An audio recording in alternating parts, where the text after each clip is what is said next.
There's so many different kinds of Pokemon in the Pokemon world. Right now, we're looking at nearly 900 Pokemon introduced over the last 20-something years, and should probably be hitting 1,000 in the next generation or two. And while the majority of Pokemon could be considered normal, just about 10% of them are considered either sub-legendary, legendary, or mythical. In other words, very rare and powerful Pokemon. I know that number may seem high, but at the end of the day, there are still far less legendary Pokemon than there are non-legendary. So why bring up this fact? Well, I got to thinking recently, and thought, man, there are a lot of Pokemon that seem more special than they are. It's like they should have been legendaries. And, well, here they are, with the top 10 Pokemon that should have been legendary. Basically, the way I've made this list is based on many different factors, such as Pokemon's lore, design, and/or uniqueness that I feel should have granted legendary status. As always, lists like these are entirely my own opinion, and by no means objective fact. It's just something I'm trying to have fun with. So with that explanation out of the way, let's take a look at the Pokemon I feel got the most shafted in terms of their status in the Pokemon world.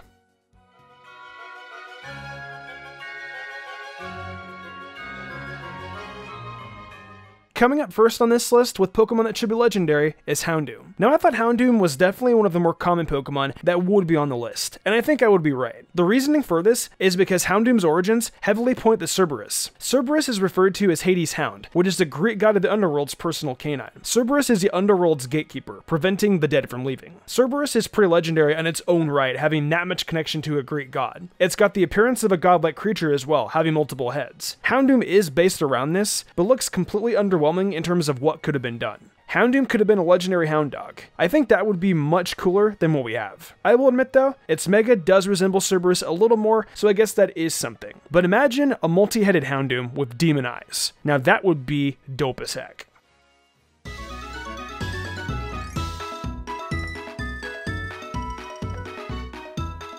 Wow. I cannot believe I'm about to say something nice about Torterra. Truth be told, I actually really love Torterra's origin. A turtle carrying some land on its back is super mythological, and I'm surprised Pokemon came up with such a cool concept. The problem with this concept though, is that it is so underwhelming. Torterra's design just has a small piece of land on its back with one tree. For a great idea like this, that's super disappointing. What they could have done with Torterra is make it similar to those humongous Torterra from Detective Pikachu. The Torterra in that movie were absolutely huge, and they had huge pieces of land on their backs. I kid you not, I actually thought Torterra was a new legendary Pokemon that had just came out. My face was utterly priceless when I saw a Torterra that huge and monstrous looking. I was actually quite impressed with Torterra, and as much as it pains me to say, I actually really like that version of Torterra. So bottom line, for all you people out there that always give me slack for hating Torterra, I don't actually hate it. I think it's just super underwhelming for the potential it had. One more final origin I think Torterra could pull off is an Island Turtle. Island Turtle is one of my favorite Yu-Gi-Oh cards, and I have always imagined Torterra to look like that. But nope, we got this. And to this day, I am still disappointed.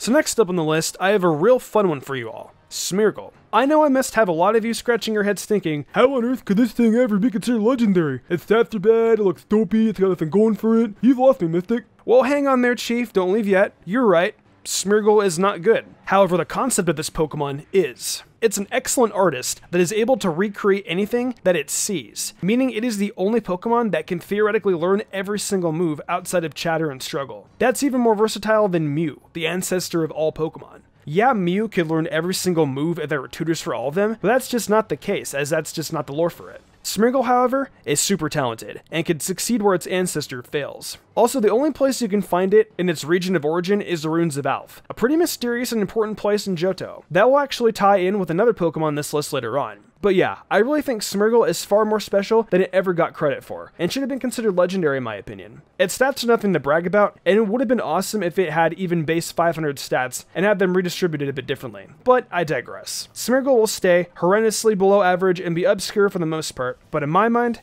you're a legend, Smurgle.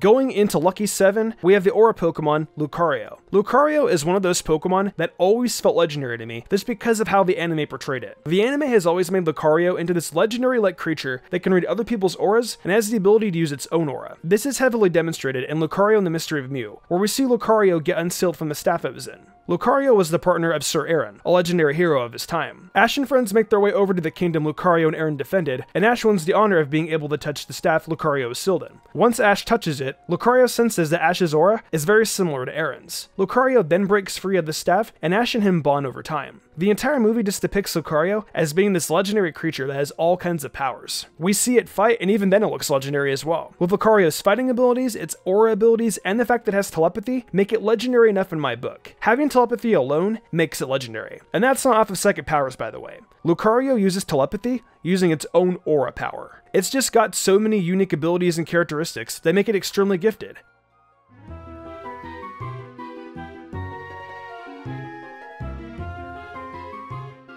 Starting out the later half of this list, we have Unknown. I wanted to put this right in the middle just because it sucks so bad, but the fact it's directly associated with Arceus and in Pokemon 3 makes it a worthy contender of at least number 6. So with the association with Arceus, the Unknown appeared in the Heart Gold and Soul Silver Arceus event, where you would trade an Arceus over from any of the Sinnoh games into the Johto remix, triggering an event of the Runes of Elf that bestowed upon you a Palkia, Dialga, or Giratina at level 1 at the end of the event. They're clearly important to some degree, as the Unknown have their own ruins dedicated to them. They can also be found in other locations across the Pokemon world, such as the Sevi Islands. They have their own solid connection to Arceus due to all that. I don't know exactly what role they play to Arceus, but if we take a look at what we find in Pokemon 3, we know that they possess great power. Even if crossing canons is often a sin, you can't deny that the ruins in the games and in Pokemon 3 are almost identical. Pokemon 3 initially demonstrates what the Unknown can do. They can alter dreams, make them realities, and they can even peer into the minds of individuals searching for deep desires. They also have the power to take people and move them to other dimensions. To be honest, I feel these symbols should be placed within the top 5 at least.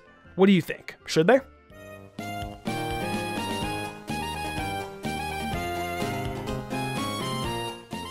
In the top half of the list, we start things off with the transformed Pokemon, Ditto. How could I not place this Pokemon on this list? I mean, one of the most popular fan theories in the franchise revolves around the thought that Ditto are the failed experiments from attempting to clone Mew. The similar color palettes, learning to transform through level up, the fact that Ditto is found where the experiments took place, being in the Pokemon Mansion as well as in Cerulean Cave, the domain of the successful experiment Mewtwo, so much of the lore and evidence points to that being the case. So tell me, if Mewtwo, the successful product of cloning Mew, can be considered a legendary, why not the failure? I get that having high stats and very few of its kind are traits of legendaries, but I mean, come on, they're family. You could breed a bunch of Fion from Manaphy, and that's still considered mythical. I get there's supposed to be that fun ambiguity behind the lore sometimes, and I respect that, but in my mind, they should have retconned it after the fact. To me, Ditto definitely has some legendary status.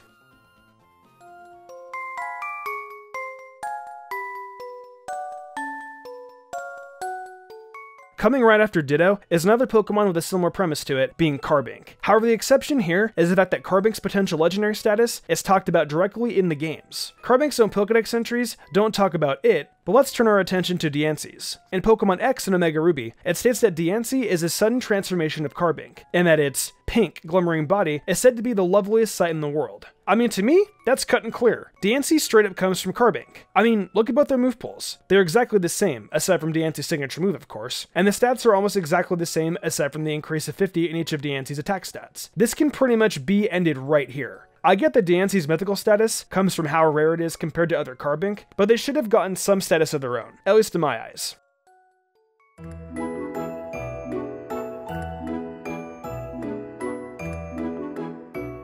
I bet some of you were waiting for this one, huh? Here at number 3, we have the literal legendary Pokemon, Arcanine. Now, why Arcanine isn't a legendary Pokemon still baffles me to this day. In the Pokemon games, the Dex refers to Arcanine as the legendary Pokemon. The Dex entries even back it up being legendary, especially its Pokemon Ruby and Sapphire ones. Arcanine is known for its high speed. It is said to be capable of running over 6,200 miles in a single day and night. The fire that blazes wildly within this Pokemon's body is its source of power. Its yellow entry and a few others refer to it as the Chinese legendary Pokemon. It's got so many different entries that make it so interesting. People revere it as a legendary Pokemon though, so I guess that is one thing. But I gotta ask, how the heck are you going to call a Pokemon the legendary Pokemon and have it be owned by the entirety of the Pokemon police force? Yeah, that sure is legendary, being the cop canine force of the Pokemon anime. Speaking of the Pokemon anime, Arcanine was actually heavily hinted at being legendary in there too. When Ash first arrived at the Viridian Pokemon Center, we see some very fascinating Pokemon on a screen. On the screen we see Moltres, Zapdos, Ho-Oh, and then Arcanine in the bottom right corner. Seeing this really made me think Arcanine was a legendary Pokemon as a kid. The fact it was also seen in the Pokemon anime intro, running across the screen, also made it seem legendary. With all these instances of the games and the anime really gassing it up, maybe there could be some sort of legendary forms of Arcanine that were legendary at one point, and the ones we see now are powered down forms. I really don't know, but I will say I definitely do love the lore and the mystery of Arcanine.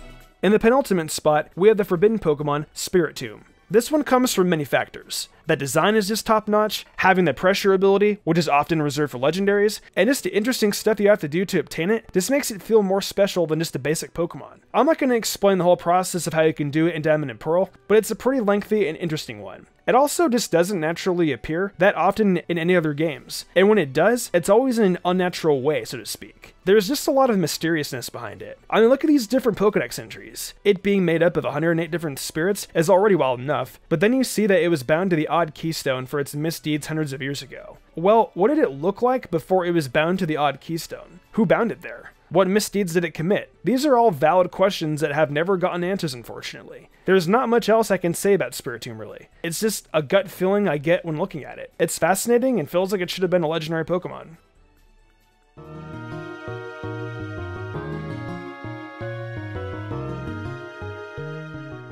We now finally reach the final spot on this list. Here's a Pokemon that screams legendary even more than Spiritomb and Arcanine. Are you ready? Ladies and gentlemen, I give you Relic Castle's Volcarona. Now, Volcarona really has some deep lore and mystery behind it. The first instance we ever encounter Volcarona is in the Relic Castle. The way how it's presented in Relic Castle truly feels like Volcarona is the ruler. It has its own dedicated room, it requires you to navigate the castle by going down holes, it has its own portrait on the wall behind it, and Team Plasma guards are also seen in the place. All of these factors really set the tone for a legendary Pokemon. But what if I were to tell you that the tone could be set even higher? In Pokemon 3, Emily's picture book, there is a Pokemon that is seen as a sun-like Pokemon. Looks pretty familiar, huh? Want more information to back this claim up? Check out its Black Dex entry. When volcanic ash darkened the atmosphere, it is said that Volcarona's fire provided a replacement for the sun. That's pretty mind-blowing, right? There are even a few more instances of Volcarona being the sun deity. One more small thing that makes Volcarona legendary is its origin based upon Mothra. Mothra is a fictional monster or kaiju that's even associated with the Great Godzilla. Just make Volcarona legendary already. What's Pokemon waiting for?